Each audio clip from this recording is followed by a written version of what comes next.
gente viu, os métodos naturais são um pouco complexos, né, para a gente realizar. Então, o que acontece? Os métodos de barreira são aqueles que barram a passagem do espermatozoide e eles impedem o encontro do ovócito e, consequentemente, a fecundação. É um contraceptivo considerado bastante seguro e com baixo índice de fracasso. Recentemente, tem tido umas discussões, inclusive o livro não traz, mas eu acho importante falar, de pessoas, principalmente homens, que não querem usar mais preservativo, porque alegam perder a sensibilidade, incomoda. Mas como eu disse, né, é um método eficaz, tem um baixo índice de fracasso. E aí, mesmo que incomode, é uma questão a se pensar. Às vezes como diz o ditado, né? Com o andar da carruagem a gente se acostuma. Então é preferível tentar se acostumar a esse método do que descartá-lo de uma vez.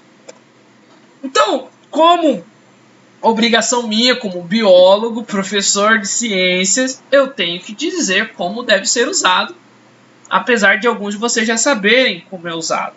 Assim como a gente viu com relação das mulheres, os cuidados, né? As mulheres têm que conhecer os homens têm que conhecer as mulheres.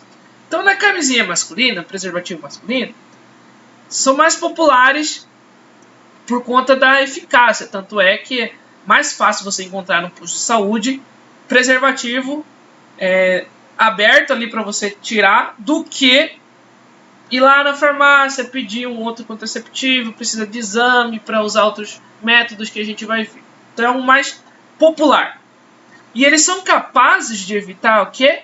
ISTs. Lembra que a gente viu que os naturais não são capazes disso? Então, a camisinha são 2 coelhos com uma cajadada. Além de evitar uma gravidez indesejável, ela também previne IST. Então, como usar? Tem um processo para usar, o livro de vocês traz. E eu, como biólogo, tenho que tratar isso de maneira séria, né? Como professor. Então, deve abrir a embalagem com cuidado. Nunca com os dentes, porque pode correr o risco de furar. Colocar ela somente quando o pênis estiver ereto. O terceiro passo é desenrolar a camisinha até a base do pênis.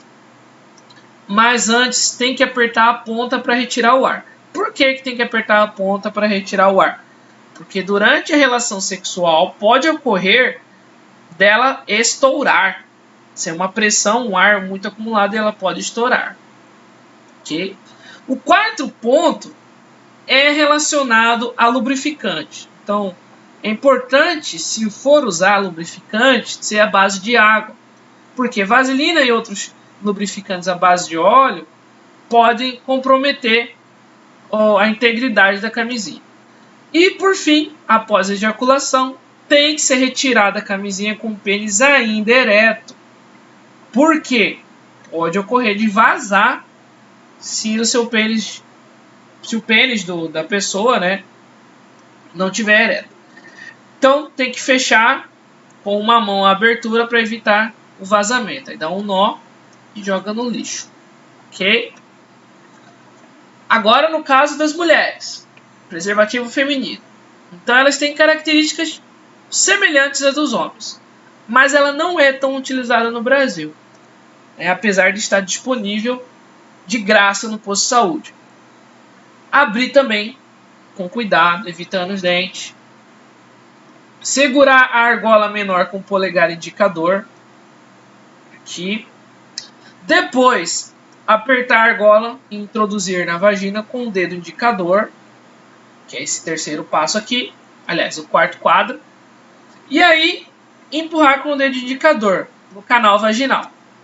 A argola maior fica para fora da vagina, por isso que aumenta a proteção. E não é à toa que a camisinha feminina tem 2 argolas, uma aqui e outra aqui, porque elas ajudam na proteção. Ok, gente, agora a gente vai falar de um outro método de barreira que é chamado de diafragma. também é um método contraceptivo para as mulheres. O diafragma é um anel flexível que não é descartável. Ele é coberto por uma membrana fina de borracha, né? Enquanto a camisinha é látex, ele é de borracha, né? Que também é um tipo, né? Lembra borracha. Né? Ele é colocado pela mulher no colo do útero, tá? Antes da relação sexual, e deve ser feito por medida. Então, já é, como eu disse para vocês, a camisinha é mais fácil de você ter acesso, porque não precisa desse processo. Claro, não estou falando que o diafragma não funciona ou não é bom, estou falando que demora mais. Mas a vantagem é que é feito sob medida, né? Então, enquanto camisinha pode correr, o SUS disponibiliza o tamanho médio, né? Nas farmácias vão ter vários tamanhos, e aí a pessoa que for comprar vai escolher. No caso do diafragma já é sob medida, então é mais seguro ainda, né? E aí o que acontece com o diafragma é que após a relação sexual ele deve permanecer por cerca de 8 horas, para depois então ser retirado e lavado com sabão e guardado, porque ele pode ser reaproveitado. Então o diafragma tem essas vantagens de não ser descartável, né? Ele pode ser reutilizado após lavagem. Bom, quando a gente fala de métodos hormonais, é que é muito fácil, né? Dizer assim, tem que tomar pílula, tem que tomar injeção. É muito fácil dizer isso. Esses métodos hormonais são, como o próprio nome já diz, liberação de hormônios. Mas a gente tem uma discussão sobre o anticoncepcional hormonal não ser usado por homens. Por que a maioria é mulher que usa? Bom, existe uma discussão aí no G1. Eu achei bem legal essa reportagem. É uma discussão que envolve não só biologia, mas envolve sociologia, história. E aí são relacionados a questões biológicas, socioeconômicas, que acabaram deixando a mulher, maior parte, a responsabilidade na contracepção. E isso é um especialista britânico que traz pela BBC e divulgado pelo G1, que é o portal de notícias da Globo, né? No dia 17 de março desse ano, 2021.